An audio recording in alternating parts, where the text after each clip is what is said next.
Alright, hello and welcome everyone. My name is Ulysses Lacson. Welcome po dito sa website. And in this video, ipapakita ko sa inyo kung paano yung process para po makapag-copy trading sa mga strategies ni Izanagi, itong Didikila at saka itong Road to Mustang. And of course, I'm assuming na alam nyo na what is Izanagi. Nandito nga lang kayo kasi gusto nyo mag-copy trading at ito nga yung pag-usapan natin. Pakita ko sa inyo yung mga steps na kailangan nyo i-go through para makapagsimula mag-copy trading with Izanagi strategies. So, pinakaunang kailangan nyo pong gawin is gumawa po kayo ng trading account sa broker na to, XM. And if kailangan nyo ng tutorial or guide kung paano mag-open ng trading account dito sa XM, meron akong ilalagay na link dito sa mismong page kung saan mo to pinapanood tong video ngayon. Pwede rin dumiretso ka sa YouTube at hanapin mo lang XM Trading Tutorial at lalabas tong nasa top na video, Ulysses Lacson. Pwede ka rin mag-refer dito sa video. Pero simple lang naman yung process. Click mo lang itong button na to, tapos self-explanatory naman, mag-fill up ka lang ng mga forms. Tapos huwag kalimutan sa option, pag merong option na maglalagay ka ng partner code, make sure na gamitin mo tong partner code na to. Ito yung partner code ni Izanagi, which is K44MX.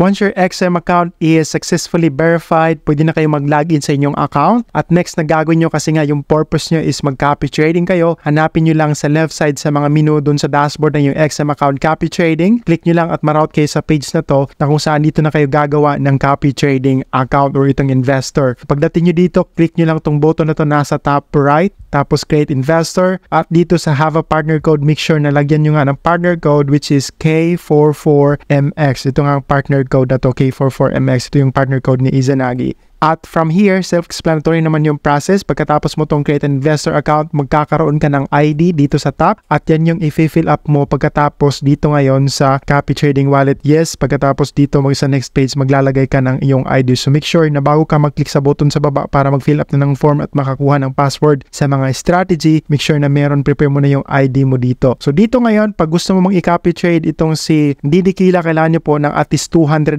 na capital. At yung si Road to Mustang naman, kailangan nyo po ng at least $500 na capital. So next na gagawin nyo is mag-deposit na kayo ng inyong preferred amount dito sa inyong investor account, either $200 or $500.